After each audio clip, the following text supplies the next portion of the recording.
since we mentioned ghosting earlier, let's talk about ambiguous behavior. Tell me about a time you were totally confused by someone's actions or lack thereof, especially through texting or social media.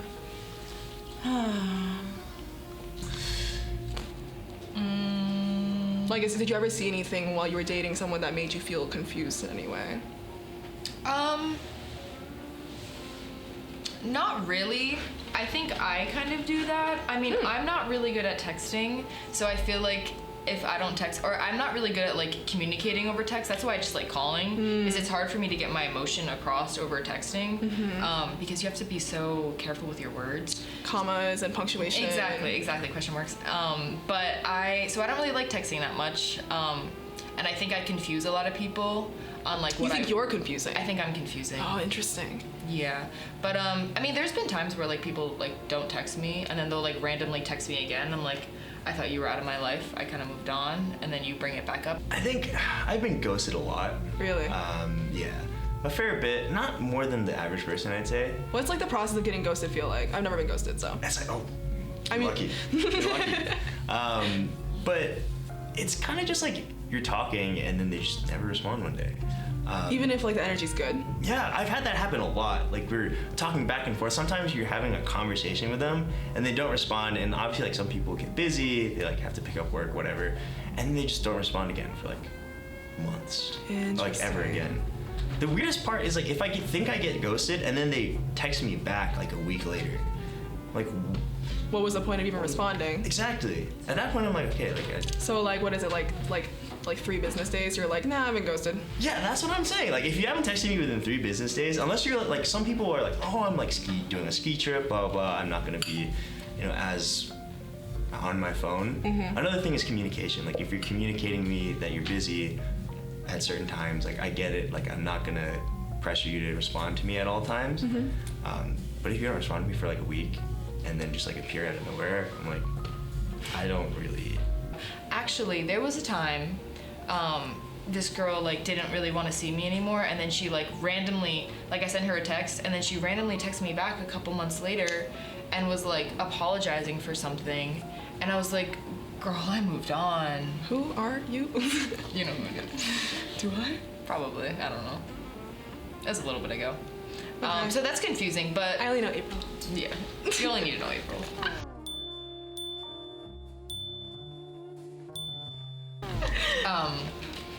No, nothing really. Okay. Yeah. I keep it pretty simple. If you're confusing, I don't really care to entertain. Okay. No, you're not into confusing behavior? No. No. No messiness for you? No. Not even a little bit? No. Okay, good. I was testing you. I can talk about the most recent guy I was seeing. Tell me. So it was going well until recently, about a week or 2 ago, he started texting me less. And remember how I mentioned that I do prefer texting? And I didn't really have a problem with it, but my issue was that he asked me to be exclusive. And then he started not asking me how I was doing or like what I was doing. Just like the energy changed. Yeah, the energy shifted, and he didn't really he didn't reciprocate the energy, because I would ask him how he was doing, and he just didn't ask me that back. And so, yeah, I had to bring it up to him. How did you end it? FaceTime call. Okay, I respect that. End it, because he was telling me that I gave him 2 options. We can either become non-exclusive again, or we could be exclusive and you do this one bare minimum thing of like daily check-ins. Which is like asking me how I am, which you should always care about how I am, but you clearly don't. This guy claimed that shit would change his brain chemistry, and he's bad at multitasking. So then he said, can I do both? And I was like, but he's the one who asked to be exclusive. Yeah, but what confused me was that like you can't have both. I'm only letting you choose only one. It's an ultimatum. And then he was like, well, I can't do daily check-ins, so I'd rather be non-exclusive. Then why did you choose both earlier? Okay. Yeah, and then I was like, okay, well, I don't mind being non-exclusive anymore, but the way he said it afterwards was that he made it seem like we would be friends with benefits. And I was like, How did you feel about that? I can get dick closer to me than you are, so I'd rather not. It was good? The sex was really good. I'm not gonna lie. Damn. It's fine. We'll pour one out for him, for you, really. Let me mourn about that for a second. Okay. Anyway. Yeah, anyways. Anyway, Lim. so this is my favorite question. Nothing fingers can't help do. Period. What did I say? All right. Kiss, marry, or kill? Commitment issues, situationship, or the love bombing ghost? Oh. Kill, kill, kill.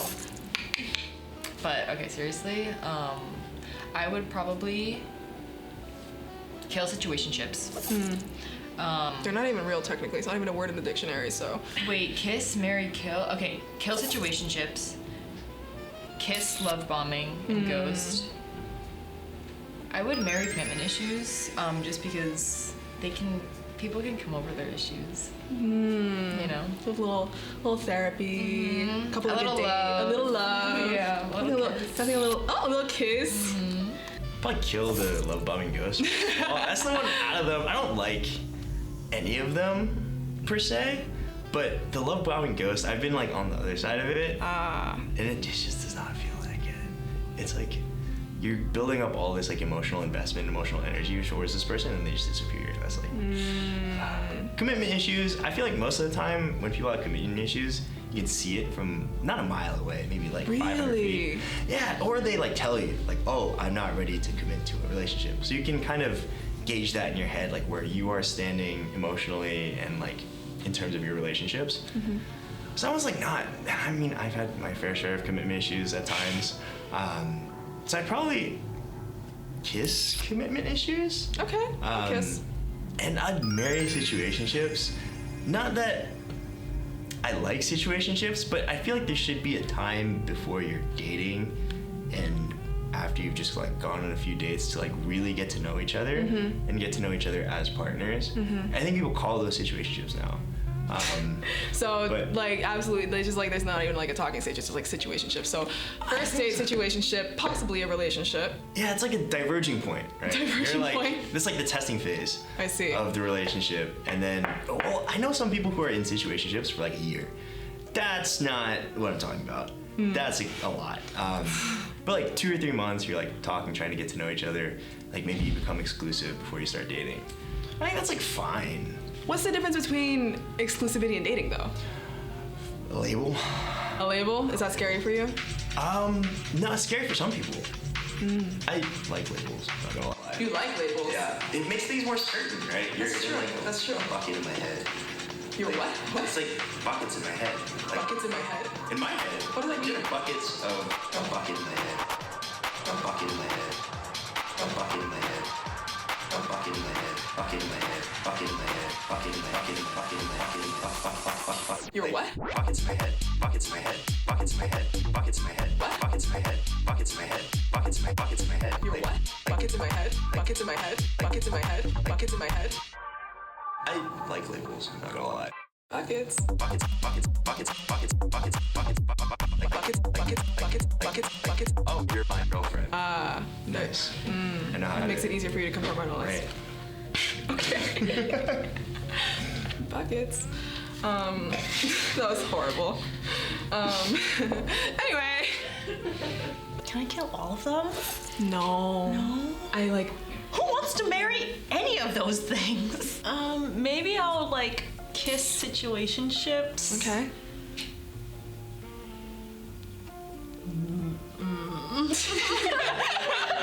Most I would do. Oh, you know what? How about this? I will marry. I will marry the love bombing ghost. Okay. But then, you know, I'll kill them and then take their money. Okay. Marriage, know? no prenup? Yeah, exactly. Okay. And then I will kill commitment issues. And you would kiss situationships? Yes. Okay. Modern dating with all the apps, social media, and real life moments, what's your overall take on it?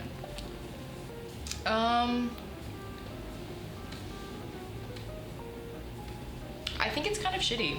I think a lot of people are like afraid to go up to people in bars. I think there's no in-person interaction anymore. I think people just stick to the dating apps because there's no like, you don't have to put yourself out there, and you don't have to be rejected in person. And you can control what you put out of yourself. Yeah, people text and then they ghost because people are just scared, and people have social anxiety, which is valid, but you need to like approach people in person, and if you match with someone on Hinge, then follow through with it. If you want to follow through with it. If you don't want to follow through with it, don't match with them.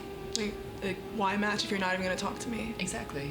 They either just never start a conversation with you, or they just look for sex. What do you mean they don't start a conversation with you? Like they would match with me, but then they never start a conversation. So it's like, what's the point of... Yeah, what's the point? Do you feel like you have more of that experience than like you do talk to people, or... Yeah. So... I rarely talk to people on the dating apps. Oh. Because they're so boring. And what do you mean by boring though? Well, you get the hey, or the hi you, or the hey ya, or the what's up, or WID. The classics. So just like, change it up. What kind of first message would you want then? Give me something unhinged. Yeah. Chalant. Yeah, send me a voice message of you screaming. Or Screaming? Yeah, I don't know, professing your love. You're into that. I don't know. Give me something crazy so I can at least have content to share. Like, how am I supposed to share to my friends, like, WYDTN? Not doing you tonight, that's for sure. Have you ever said that back to them? No. You should. I should, yeah, for sure. So do you think it's making it easier or harder to find genuine connection? Harder. It's definitely much harder. I think it's harder to find genuine connections, but it's easier to find connections in general. So say, well, how long have you been on dating apps? I've been on and off for like 5 years. On and but off for 5 years? Until like a couple weeks ago, I was on there continuously for like a year. Wow. So out of all the 5 years, how much would you say you found like not like good connections, like you're like normal, but like genuine connections over the 5 years? I want to say like maybe like 5-10% of the people I've met on there 5-10% have been like genuine connections. I think a lot of it has been like fun or like just meaningless connections, like a good time. But a lot of people aren't on there to make those genuine connections. You don't think so? I don't think so. Do you think most people are on there to have fun? I think so. Interesting. I think a lot, at least in my experience, a lot of people have been on there to have fun. How can you tell? It's just like the way they approach. I ask people what their intentions are pretty early on. And a lot of the responses I get are like, oh, I want to meet people, or like, oh, I don't really know. Which is understandable. Like, you don't know immediately, but I feel like, especially with the availability of people, both on apps and like in the city, it's hard to commit to someone. Or like, it feels like you have so many options. Why would you commit to someone? Interesting. So, if you have a lot of options, why would you commit to someone? I think that's kind of the vibe I'm getting from dating in this day and age. Interesting. Yeah. Harder, but not impossible. And not impossible. I think you're able to find so many connections, but not a genuine connection. Is it overwhelming at all for you to be able to have so many connections, or have you had multiple connections at one time? Yeah, but it's not overwhelming for me, but I don't even mean like actual connections like in person. Like you're able to match with so many people, but there's nothing there, and it doesn't even go anywhere. You know what I mean? And how, like, out of like 100%, how much of that would you say is your dating app experience? Matching with people? Or just like where like It's a lot of it. I mean, I feel like Hinge, you don't really like meet the people in person that much of the time. You're like 25% you're meeting them in person, but the other percent you're like not texting them, they're not texting you. It's just like, okay, this is not going anywhere. I see. So it's made it a lot harder to find genuine connection. 100%, yeah. But you think you might have found something? I think so, I hope so. Now that we're nearing the end of our date, I already paid for everything, but check please. My bad. Check please. Check please. You're paying, right? I already paid. Oh, I went to the bathroom and I asked the server to pay. I think. But this is for you. No. Stop. You got me. How cute. Just a little question. If you could give one Piece of honest advice About love and in dating. the digital age, to my Like younger yourself. self, or to someone someone just just starting starting out, out, what would it be? I'd probably say be yourself and kind of believe in the future. Don't trust men. That's it. Simple. Do you think that if you went back in time and told like baby Alice, don't trust men, do you think she would have listened? I would, explain better, elaborate more But like, about. why don't trust men? You know exactly why. No, but like, truly, like why? Like, do you believe that no good men exist at all? No, I'm not saying that. I'm saying that men usually don't know what they want. And they. Do you think like ever, or like men just on dating apps just because they have a lot of options, or like? Listen, I've had 74-year-olds try to like me on Hinge, and they're still confused on what they're looking for, so. So just don't trust men, period? Just don't trust men, period. They are confused and they are fully in their delusions. But then how is baby Alice supposed to find love? Buy toys, a lot of them. Don't force anything. Whatever comes, but you don't need to like. And also be true to yourself when you're on a dating app. Like, put stuff out there that actually shows who you are instead of just like portraying an image that's like not genuine to you. Do you ever feel like you've tried to do that, where it's like you? When I was younger, yeah. I feel like I just like put random pictures up and like didn't show my personality as much as I wanted to. Believe in the future. Yeah, because like, kind of going back to the fate conversation, I personally kind of believe in fate. So, people can go through like terrible experiences dating, especially like now in modern dating culture, but I have a feeling, or I believe that people will make it out the other end stronger, and with the person that they want to be. And I feel like all the different experiences that I've had in dating culture and in modern dating has made me the person that I am now. Interesting. So I wouldn't change any of it per se. So you wouldn't tell your younger self really anything, just keep doing what you're doing. Yeah, pretty much. Just keep doing what you're doing. It'll all work out in the end. Yeah. Don't take anything seriously. Find love in platonic friendships. But, if you're able to find romantic love, that's lovely. I love that for you. But, baby Alice, just don't be so gullible. That's all. Oh, okay. And also be safe. People safe. are cool. People are cool. Thank you for coming on this date with me. Thank you for having me. All right, that's the end of my first date. All right, thank you so much. Thank you. Yay. And that's it for date number 3. Thank you. Congratulations. My social battery is like, ugh. But no, I feel good. I like labels, I'm not gonna lie. Buckets. That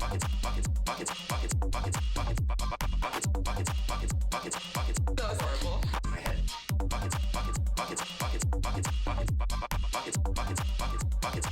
That was horrible. My head.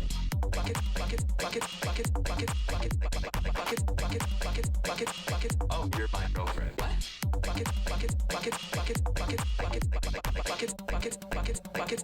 Oh, you're my girlfriend. What?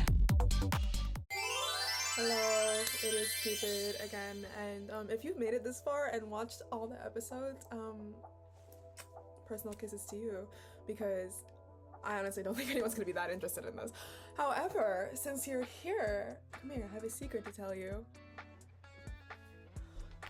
I dated someone on Cupid's question. If it wasn't obvious already. Yeah, I say that just because I want to end Cupid's question on a personal note, a personal input, because that's what Cupid's question was born out of. We dated and I had a very difficult time getting over him, and it manifested itself into my school project that helped me graduate. So that's the birth story of Cupid's question, but I say all of that to say thank you to my girls who helped me put together the entire series, from my high school best friend to my roommates and her friend and my coworkers and my model bestie. This project would have been impossible without you. But not only that, it wouldn't have been as fun as it was, especially because I basically somehow manifested the event in which live studio audience, couch in front of the Cupid date set, sat all my girlfriends to watch me and my ex-lover talk for an hour about modern romance, which was really interesting because modern romance is how we met. Modern romance is what was the invisible hand through our relationship. And, you know, it is really funny because this project came from a place where I had a certain idea, a certain picture of what I thought dating was going to look like when I was the age that I am now, and it is nothing like it thanks to the digital era. So it was really fun to explore that and explore that personally with someone I had that experience with. So for watching, thanks for ghosting me, thanks for muting me, because I wouldn't have been able to do it myself. Thank you. But yeah, it's been a wild ride. I've had so much fun throughout all of this. I hope that when we watch this back, whether it's in 10 years or a couple years from now, we would have found the love that we were looking for. I hope that we are living our best lives, and I hope we're all rich as fuck. It's been fun. XOXO, Cupid signing off.